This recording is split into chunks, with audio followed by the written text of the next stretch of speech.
Hello and welcome to Design TV. Our guests today, there are two. One, DORIJAN ŠIŠKO, an artist and graphic designer from Maribor, and also Irena Borić, his curator for this time, also from Zagreb, but also from Maribor. And this is one of the reasons we're talking in English today, because it's easier to understand each other and to express everything we wanted to express.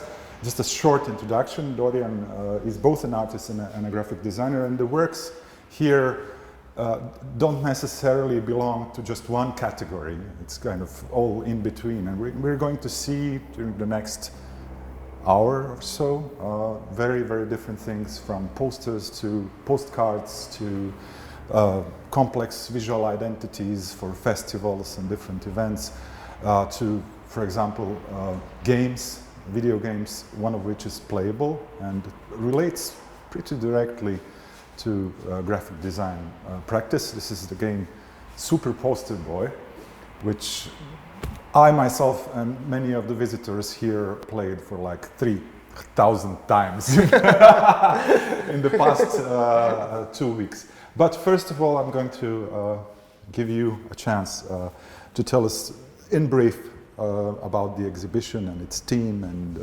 how you actually conceptualized it. Thank you very much, Marko, for having us. The exhibition that is entitled Pandemonij, that is inspired by oasis of network. It's actually first solo exhibition by DORIJAN ŠIŠKO, and especially first solo exhibition that is more focused on his design practice. So I think this was really a great opportunity to explore basically these intersections between his artistic and designer's practice. And this is why we wanted to kind of show all different kind of influences from different kind of media that are varying from everyday kind of objects to video games. What I would like to maybe say, which I found very important before we begin with somehow this guided tour, is that Dorijan is part of two collectives. One of them is Fresh Trash, which is already existing like a decade. Yes. And there is also another collective which is called Nimaš izbire, or if you translate it, it's You Don't Have a Choice, which is more focused on electronic music, and he's a part of the team that is actually quite broad. And it also involves artists that are doing a lot of visual content. Another collective that is not represented here because it would be way too complicated is Fresh Trash, that is focused on vernacular effects of every day, and it combines different kind of let's say trashy kind of design, but it also is working a lot with scenography and with quite large installations. This is also the reason why it didn't really make sense to focus on this practice. But still, I think that this engagement of Dorijan is quite important also when we think about his designer's art practice. So here we would start, which is also somehow the first thing which you see when you enter the exhibition, the Super Poster Boy video game. What is interesting and important to say is that it was also a part of the larger installation that was firstly exhibited in the exhibition entitled Levels in GT22 space in Maribor. And it kind of played with different kind of aspects of the designer's practice.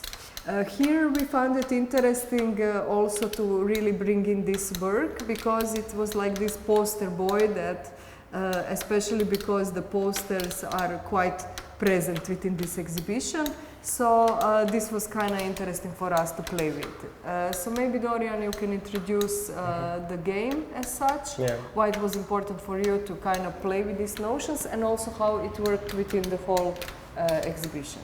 Yeah, as Irena said, this work was first presented in GT22 in Maribor.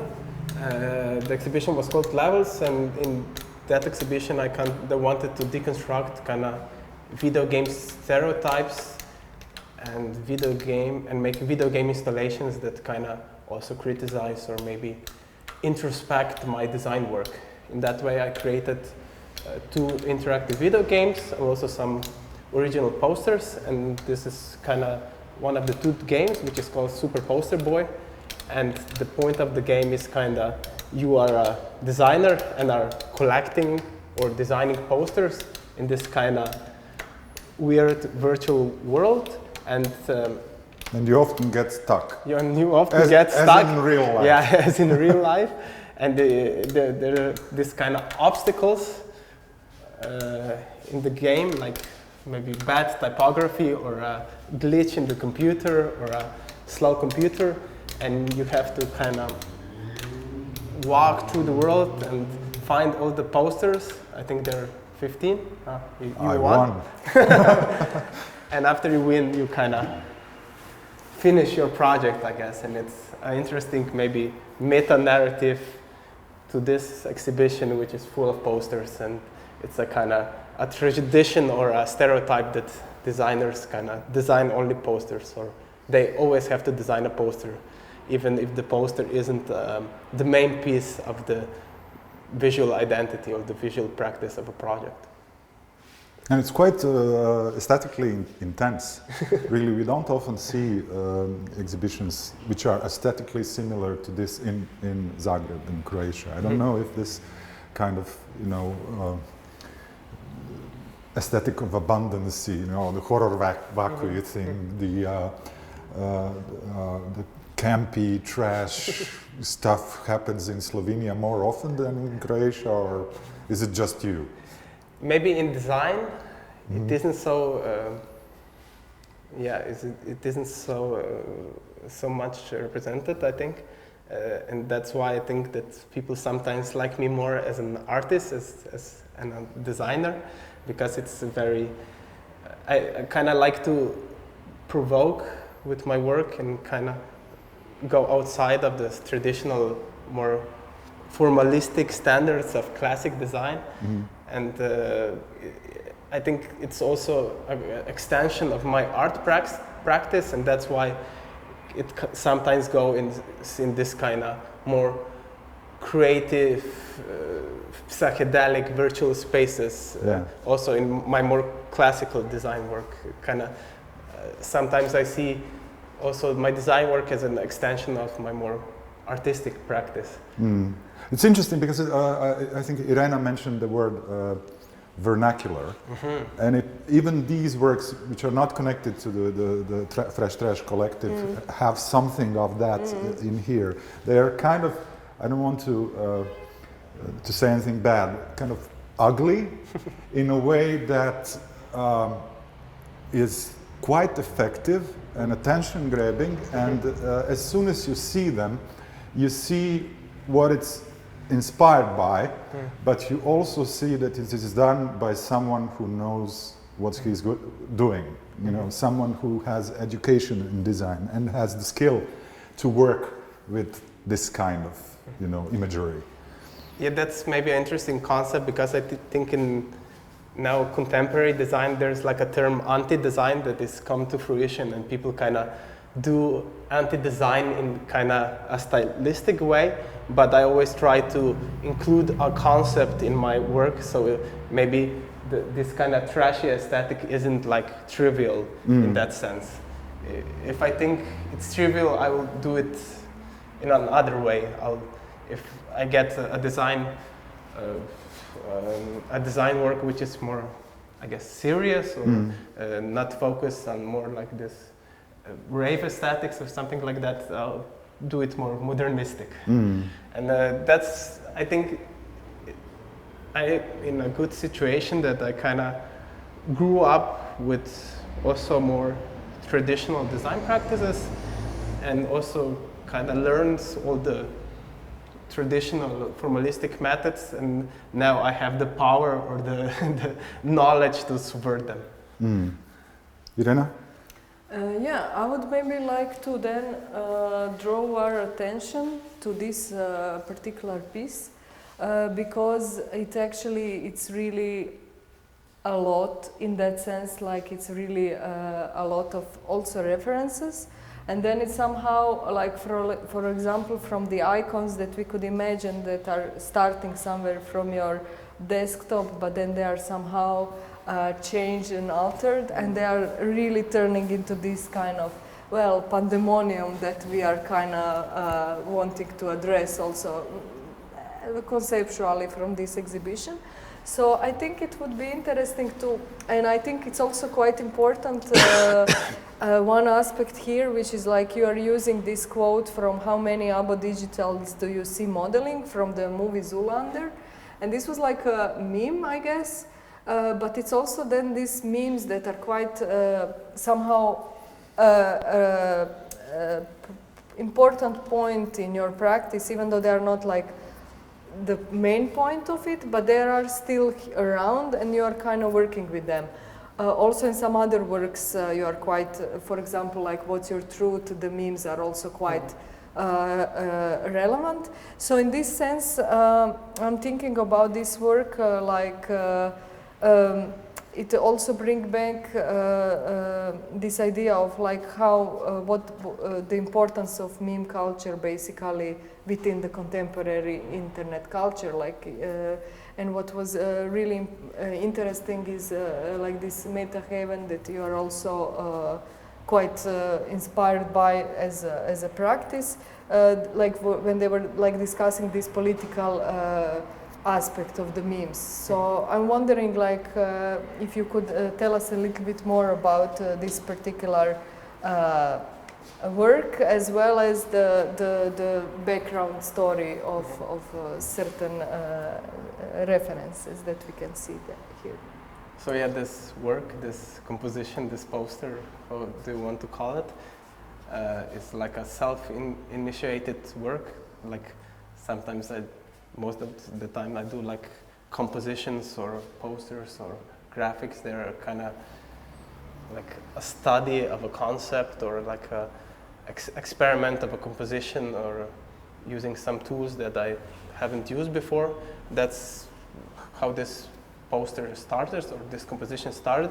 And I saw the movie Zoolander, and I saw this quote in the movie, and I screenshotted it, and I put it kind of in the folder which I have kind of all my design resources or inspirations. And then I started to create kind of this poster, and it kind of came into fruition that this composition needed some thematic center point. And I used this screenshot or this quote and kind of combined it with the screenshot of me working, which is like a screenshot of my desktop and actually of the software ZBrush. And in this ZBrush project, I'm working on another project, and I kind of like the idea that, okay, this misinterpreted quote by Ben Stiller in this movie is kind of this speculative design concept, in that way that he doesn't understand the word Aboriginals, but in that way he's kind of creating a new concept, Abo-digitals. And in that way I kind of created this composition, also this chaotic composition in which you kind of have to find all the Abo-digitals on the screen or on the poster. And also there's like a double entendre, I guess, a double meaning in the word modeling, because modeling can also mean 3D modeling. So ZBrush is a 3D modeling software, so I guess the Abo-digitals are being modeled in that way. And yeah, the memes, I think, are an interesting concept in that way that they can be like a powerful medium of communication, and they kind of are a medium of communication that kind of is cyclical and revolves around itself. There's like a meme of a meme of a meme, and I find it very engaging to kind of use concepts that are prevalent maybe in pop culture or in, I don't know, sociology or philosophy, and kind of subvert them in a more maybe design-centric way. Yeah. It's for me it's quite interesting because although it's quite oversaturated with everything really, it kind of reminds me of the traditional genre of still life. Okay. You know, when artists would like take everything that is on the table, like you know, apples and oranges and bananas and things like that, and a bowl and everything. This is practically the same thing, you know, like a computer on a desk.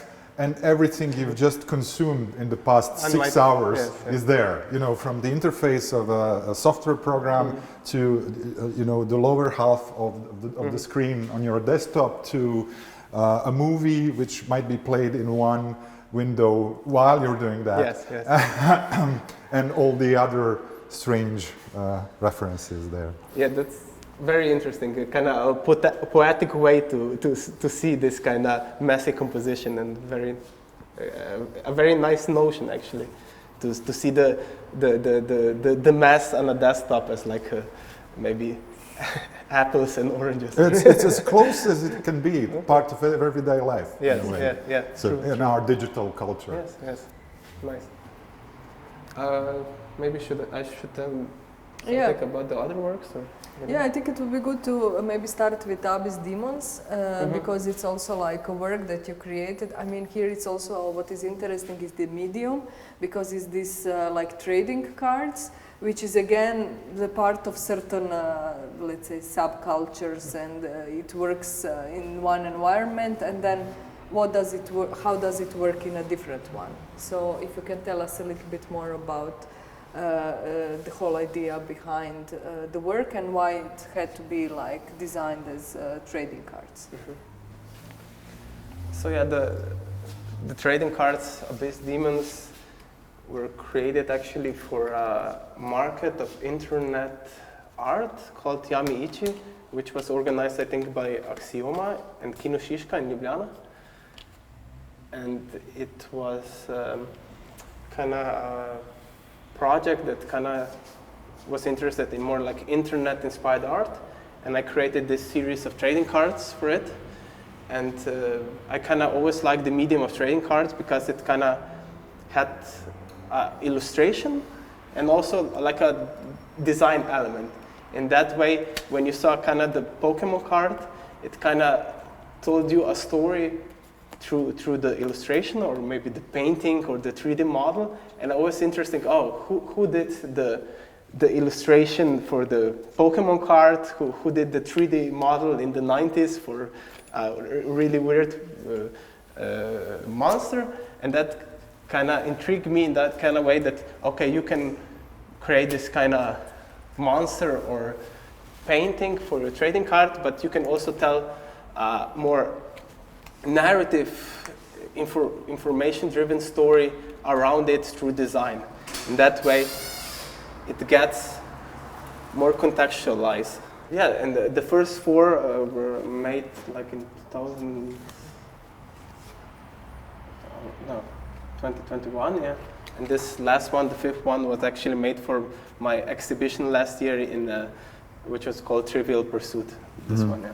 And it was kind of an extension of this whole collection, and kind of a unique artifact for another exhibition.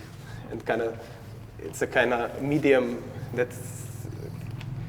it's interesting that you can kind of use it to make kind of merch for yourself or merchandise for yourself, and kind of extend the story or make new cards or new packs. So I think it's a very interesting medium and concept. And these two? So yeah, these are, it's also like a design experiment. It's called Restart. It's made from the word rest and art, and I kind of found it funny that the word restart had rest and art in it. and kind of want to deconstruct this world, and was interested maybe in using some also tools in Adobe Illustrator that I haven't used before.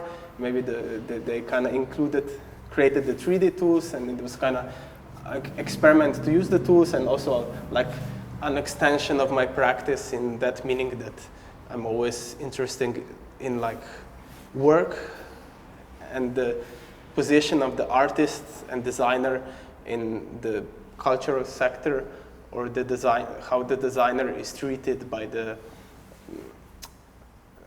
maybe capitalistic society. In that kind of way, I wanted to kind of experiment with those notions. And it's maybe interesting that the rest composition is very saturated, and the art composition is kind of created as, if you want to create art, you have to make this whole building through blocks, like kamen na kamen palača. Stone by stone, a palace. Yeah. I don't know if that's true. Yeah. I think, it's something different in English, but kind of was like, if you put a lot of stones together, it becomes art. There's a fashion section in the exhibition, actually. The way you set it up, it looks like a wardrobe with a view. Yeah. But maybe you could tell us a bit more about this. So Irena, please join in. Yeah. So this is kind of the section of the collective Nimaš Izbira. Nimaš Izbira, as Irena said, is like an art, electronic music collective from Ljubljana. And we also kind of create fashion pieces, more like streetwear pieces, which are kind of the extension of our more musically engaged practice. In that kind of way, it kind of becomes merge for our more rave-centric events or electronic events, and also becomes like an interesting medium to experiment and also be creative in. Also because I think like music culture is very connected with fashion, and that's why we in the collective were always interested in the connection between the two. I mean, each of these has like 30 logos on them. Are any of these official logos, or is just invented for the fashion show? It looks like a motorcycle, jacket with all the sponsor stuff on it. It's actually a hockey jersey, and it's created by it's produced by the same people that do the official hockey jerseys for the real hockey players. And we wanted to kind of use the medium of the hockey jersey as like a canvas to kind of maybe show our frustrations with the current times or societal pressures maybe that were induced by the corona pandemic, and also how the feeling in Ljubljana was at that time, that people were kind of secluded and not connecting with each other, and we all kind of got this post-apocalyptic vision of Ljubljana, and kind of wanted to engage it through this medium. That's why the logos are kind of a subversion of these sponsor logos that you usually see on the hockey jerseys and stuff like that. And here you have kind of the symbols that kind of represent like Ljubljana, maybe Slovenia. This is kind of the Ljubljana dragon. Here is the clock that was on the Brutalist building on NLB. I don't know how it's called, on Trg Republike in Ljubljana. And there was like this kind of iconic clock in the 90s, I think. And they changed it now, but we kind of wanted to use it as like a symbol that kind of symbolized the police hour that was present in the corona pandemic. That's why the clock says 21:1, like 1 minute past 9 o'clock, which was the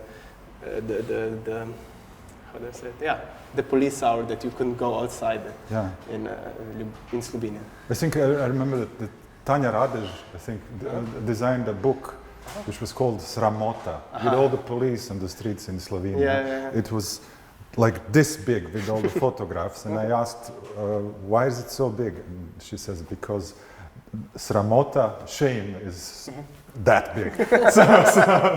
Okay. Very nice. Okay, let's continue to the other part of the exhibition, if we didn't forget something.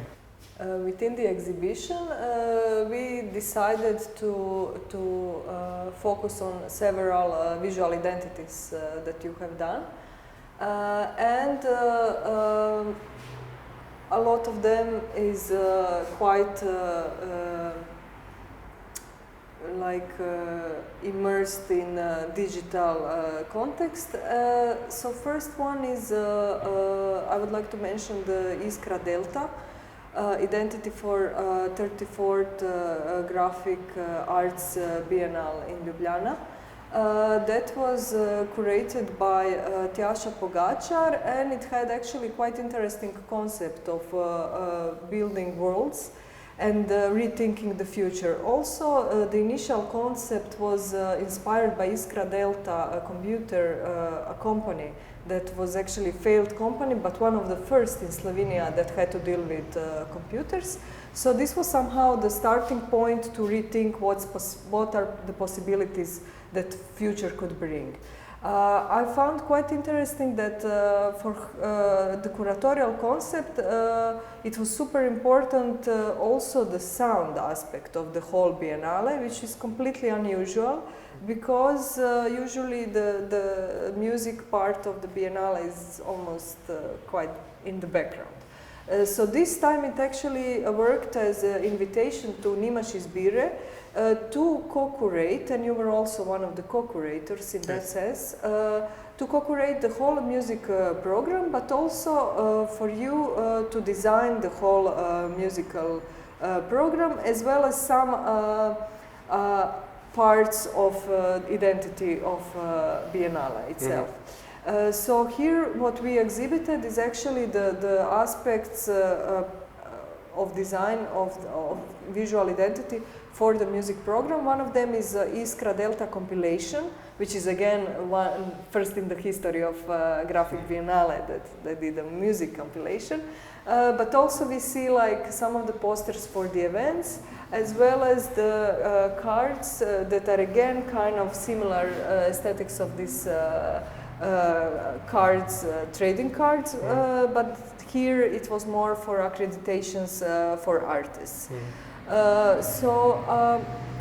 What is quite interesting, for example, in Iskra Delta, is that again you are also, as you mentioned before, like there was a dragon from Ljubljana, but it went into some kind of tribalistic aesthetic, and I don't know, it's very maybe not so visible. Again here, it's also like you started actually with the concrete logotype of Graphic Design Art Center, and then you transform it into some kind of flying object that comes into the city. So I wonder how could you a little bit more explain about the identity that you created, and why did you decide to do it in that manner? So, as you said, the original design of the whole visual identity of the visual part of the Biennale was created by Feyzo Kushir. And this was kind of the starting point also of my design. First, maybe the important concept is that Tjaša was kind of interested in this concept of hyperpop as a music genre, as kind of the music of the future.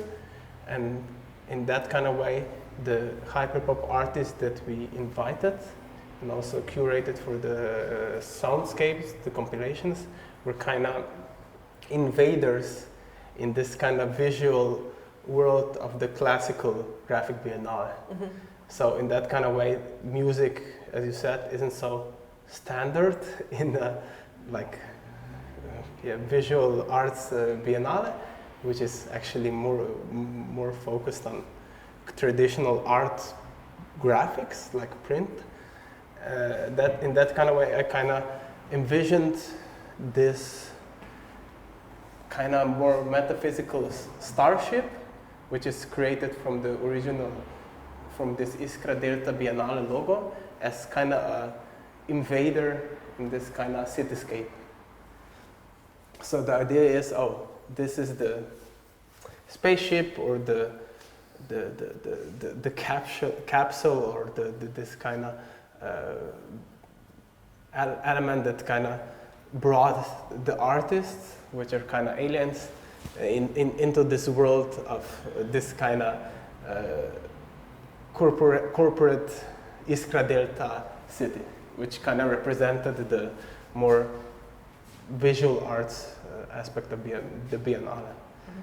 So in that kind of way, it was logical to extend the compilations, which were, the compilations were extensions of this part, which was the live program, and also the part of the visual exhibition.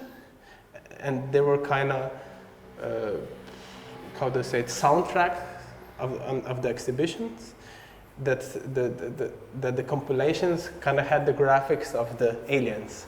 So these are kind of the citizens that came, or the citizens or the aliens that kind of came with this starship to Iskra Delta. And here are kind of the representations of artists, or here are all the artists that are kind of creating this kind of metaphysical orb together as the main compilation. And these were kind of the sub-compilations, which were more specific like sound schemes, and were more based on like, not more like musical works, but more like music or like sound for interfaces, as you would like create music or sounds for a mobile phone or a operating system, or maybe like a machine or something like that. So I think it kind of came nicely together in that way, that it's kind of created this whole narrative of, okay, you have this structure of Iskra Delta, and this is kind of a different thing that's kind of invaded the whole structure. Here we also have the Iskra Delta kind of accreditation trading cards, which were more based on the whole exhibition, and artists got them, and also people who went around the exhibition or went to the guided tour kind of got them. In that way they kind of became maybe workers or elements of the whole Iskra Delta narrative. And here, right next to Iskra Delta, we wanted to show the visual identity for Kiblix Art Festival, that is the Festival of Art, Technology and Science. What was interesting about it is that it was actually that it lasted from 2020 to 21, and it was quite extended due to pandemic conditions. Also, in the very last moment as it happened, some of the exhibitions were like cancelled or opened and then cancelled, and then they were like completely translated online. So, like for example, there was a whole space in which avatars were like the only way to kind of see the exhibition, like you choose an avatar and then you see the exhibition. Also, partially due to pandemic reasons, and of course due to the whole concept of the festival, it was logical to kind of go into this exploration. What does virtual worlds mean now? And this is the moment when you were actually invited to create this kind of visual identity. That was quite interesting, because there were so many different kind of events. Like for example, here are the visible ones from artistic performance to like this moment of presenting the works within the exhibition, and then there was quite a rich program of panels, and all these panels were actually, and panelists are also like represented with individual avatars. I mean, yeah. So maybe you can tell us a little bit more about how did you develop the identity itself. So yeah, the identity was like kind of conceptualized with the curators Tadej Vindiš and Živa Kleindins, and because of the pandemic conditions, as you said, there was this idea of virtuality, and they kind of created the concept of virtual worlds now. In that way, the whole festival was interested in kind of virtuality and virtual spaces. In that way, I wanted to create kind of this symbolic notion of this person or this face that is kind of stuck in between this kind of virtual limbo and kind of engage in this kind of virtual metaphysical space. And maybe it's interesting that this avatar isn't like defined very much. It's like this slimy, non-gooey, non-liquid face that kind of deforms and molds to the art piece or to the space that it needs to kind of adapt to. And also, in addition to this, I created a set of avatars, icons, that kind of represented the artists and also, in a contextual sense, also the panelists of the whole exhibition or the whole festival. And every artist got a different avatar, and also at the physical exhibition, it was like a information guideline that the people could kind of see, oh, okay, Jakob Kustosica has this kind of icon. And the icon was also present in the catalog and also in different mediums of visual identity. But yes, it was a very complex and big project that kind of encompassed a lot of different digital and also physical mediums, and it was kind of a challenge to transform the whole identity in this kind of way. So I think it was a good project regarding the corona circumstances, and it was a very kind of powerful message to have this kind of identity, and people, I think, reacted very nicely to it, and also I think the artists reacted very nicely to the catalog, because it kind of represented the whole spectrum of the digital artwork world. Also, and Zelda, maybe, yes. maybe we should reference that.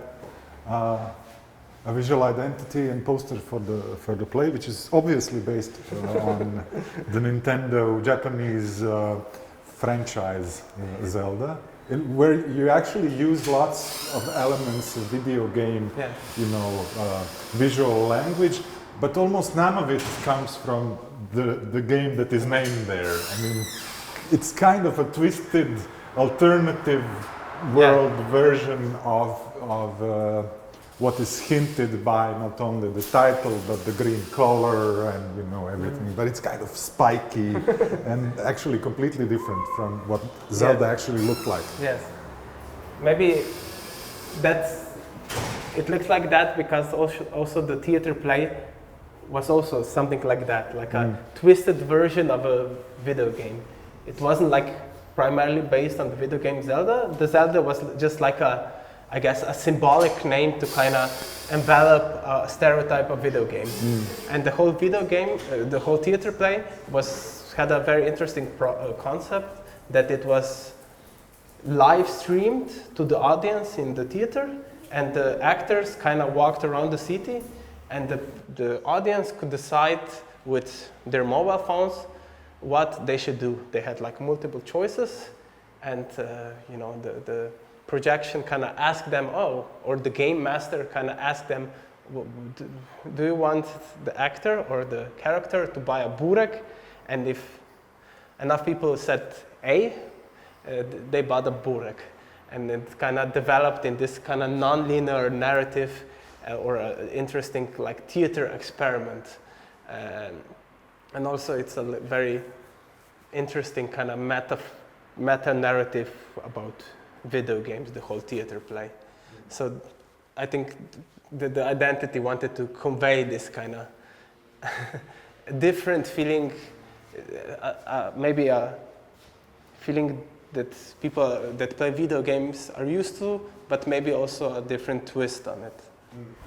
This is the part in which we come to this aspect of a poster boy. And here we wanted to show more. Actually, you did a lot of posters for Nimaš Izbire, for its events Krom and Štrom. And here are some of them that are presented. Also, what is interesting, you did a lot of animated posters that we also wanted to show here through the screen. And these animated posters were conceived primarily for social media. Also on that wall there are some posters that are more for different kind of cultural institutions or organizations done, and also for Šum's podcast, which are not really posters, but here just represented as something that was done in social media. So maybe you can start with these events by Nimaš Izbire, which here we can see also quite recognizable the visual language you are using, but also on some of these designs you also collaborated with other authors. So yeah, this is maybe the most recent poster I did for Nimaš Izbire, I think. Or, yes, it was done for the hybrid rave featuring Taurus and Sochi. And it was an interesting event that kind of combined elements of more experimental notions of electronic music with more classical club rave culture. And in that kind of way, I wanted to create this kind of guardians of the club, or that are kind of luring you in this kind of mystical, maybe slightly dark environment. And I think it was a nice reflection of the whole kind of curatorial musical stance that we had with this event. The next ones are motion posters for the series of trap music events called Krom, where they were also mostly presented in the Club K4 in Ljubljana, and I found it like a fun challenge to kind of create a poster, then kind of did a variation that it's animated, and it was a useful promotional tool to engage the audience of social media audience, and also use it as like a promotional narrative element. And some of the elements then I also used in the VJing visual projections at the event. Here are some of the posters for the Štrom and also one for a later Krom event. The Štrom is like a series of mostly rave-centered events, so they are more jungle British music inspired rave event, and here's kind of the evolution of the whole Štrom identity. This was the first Štrom event in 2020, and it was kind of okay. Štrom means electricity, so maybe this is kind of the phone that kind of got destroyed or is kind of malfunctioning and is creating this kind of sparks or electricity between the whole lineup of all the musical actors. And also the event was kind of conceived or maybe kick-started by the DJ Junker. Also his name is Stash Kramer, so that's why he's the one calling all the people on the phone, all the DJs and musical actors. So later the Strom identity evolved into this kind of 3D CD based design, which was inspired mostly by rave compilations in the 90s. And the idea was that for every event, somebody, or mostly it was I, created kind of this graphic for the CD, and Neža Knez created the environment around this. So it was an interesting, I think, dynamic in that way that I think I kind of use my design-based powers to create this more kind of vector illustration, and she kind of created a symbiosis through her 3D artworks. For this wall, which is more like, as Irena said, more like cultural based wall in that kind of way that are more like posters and identities created for more classical or not non-classical culture or events, like also the musical event Klubski Marathon by Radio Student, and the Festival of Computer Arts in Maribor, MFRU. And here we have the closing exhibition of the RUK project in Cankarev Dom. I also was thinking if I should present these social media kind of graphics or posters, because they are not like posters, they're just like social media graphics, but I think it was important to kind of also contextualize them in this kind of poster composition, because I think they have a similar place in our visual culture than posters had like maybe 10 years ago or something like that. Okay, there are a couple of things in the center of the gallery, and one in the back that we actually forgot, which all actually have to do with the video games. So we're back to the first thing that we've shown. This time this is not interactive, at least not as it is presented, but the videos actually show some parts of an interactive experience. So the left one is called Tribe, Freedom, and the right ones are from What's Your Truth? Yes, so maybe interesting for this video game kind of videos that are presented here. These video games were mostly made for like more extensive video game installations. In that kind of way, they were not meant as individual pieces, but were always created as like an exhibition piece in that kind of way. The first one, Tribe, is like one of the 7 installations that were created for the exhibition Tribe.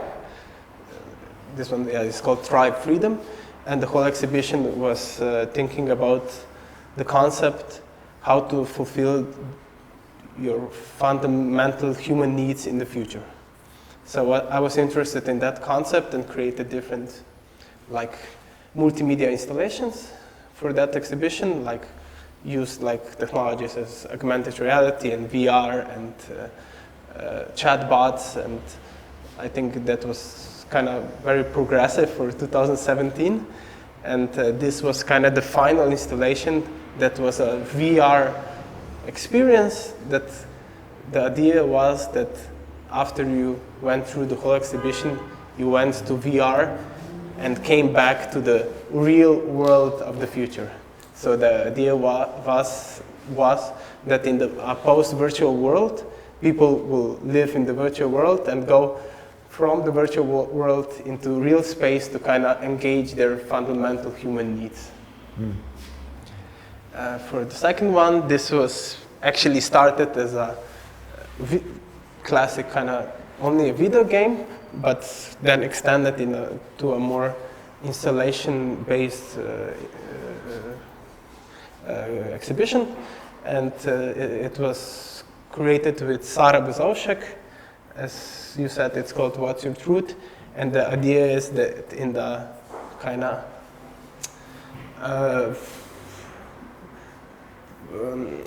fake news kind of world, in a world that we don't know what is real or what is the truth, and in a world that is kind of engaged in the internet and the kind of massive influx of information, people kind of have to find their own truth through this kind of interactive quiz, as we can say. So the video game is created, is kind of based on different points in the map, and people kind of have to decide on different elements and decide what's their truth. So the whole map is also based on this kind of iceberg concept, which is kind of a meme, and the iceberg is like a visual representation of that things that are very like basic or not very obscure are on the top, and the deeper you go through the iceberg, more obscure it gets and more mysterious or dark or kind of edgy the concepts get. So that's why you start at the light side of the iceberg, and the deeper you go, you kind of jump into the water, I guess, or jump into a hole, and then you go to the dark side of the iceberg and kind of get confronted with more like, more alternative concepts, or maybe alternative conspiracy theories, or alternative dark past historical facts, or dark kind of aspects of the internet. So in the end, kind of the video game analyzes your choices, and you kind of get your personality or your personal ending, and in the end, kind of the video game tells you, what are you? So here are some of the different choices that you can get. And also in the exhibition in Osmosa, people got their own kind of badge, and they could proudly wear it around and say, oh, I'm a base main character on Alpha Chat, or a real Slovenian, or an NPC. It's important to take something physical, kind of a token from the event. It's the same case with this, and with all these cards, for example, and for that project, and for one of the things that we're going to see again. But here, talking about our lives in the current technological and media environment, and in the context of world building, which this kind of represents. I was going to ask, I was quite surprised when you first came here. You mentioned that a book that we published in 2015, Utopia, A Guide to Speculative Design, was important for you in that early phase. So, yes, when I had kind of this idea of this kind of exhibition, or this kind of design concept of this tribalistic village in the future, and kind of created this concept for my master's, and then I kind of got engaged in a more discursive part of design, and kind of found out about speculative design. I don't remember if I found out before or found out through my research, and it kind of, I think, really interestingly kind of engage my future design practice, as I kind of didn't see design as like a stale medium. Oh, you just do something for print, and I started to become more interested in this kind of notion of discursive practice. I was always interested, it's like, oh, how can art be design and vice versa? But speculative design kind of gave me a framework to kind of create more, I guess, engaging conceptual design. Maybe I don't use speculative design in this kind of more classical sense, in like a social critique, in that as most like speculative designers use it. I use it more as to create alternative world, not like just paths to the future, but I think it's a very kind of powerful practice and idea to have. Now we are also seeing this excerpt from video game Critical Hit. The whole video game was just a part of the, again, larger installation that was basically arcade, and there were other items that are presented. And if we would present this Critical Hit here in its totality, actually it would only be this work that we would exhibit. But still, we found it very important to show it, especially because what is interesting about it is that basically the player goes between different levels of hell, which is some kind of version of cybernetic hell, and there are different levels. And the main task of the player is actually to scream and defeat the demon. So by literally screaming, which was then again very loud, how to say, participation, it was really like the video game was actually played.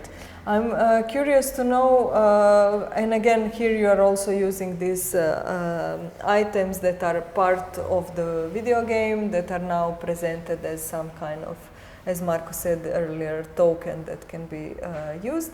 But still I wonder like how, where the inspiration for the video game came about, and how did you decide to use screaming as a tool to move forward in the video game?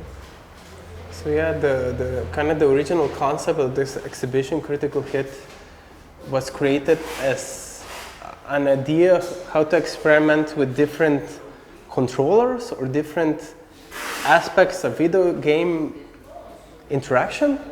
So the original idea was to have 3 different video games that are controlled by different mediums.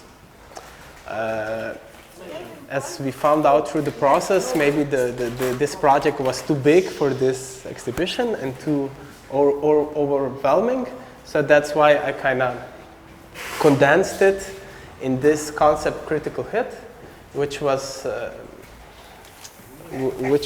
one of the 3 ideas. And the original concept was kind of, okay, you have to scream to proceed through this kind of apocalyptic world. So I was kind of looking for a framework how to create this kind of interesting engagement, and was kind of inspired by my own maybe meta narrative or world building that is kind of featured in my previous works. And I was like, okay, maybe I'll create this kind of allegory of going through the internet. So that's, when you go kind of through the internet, you're kind of confronted with different, maybe, how do you say it,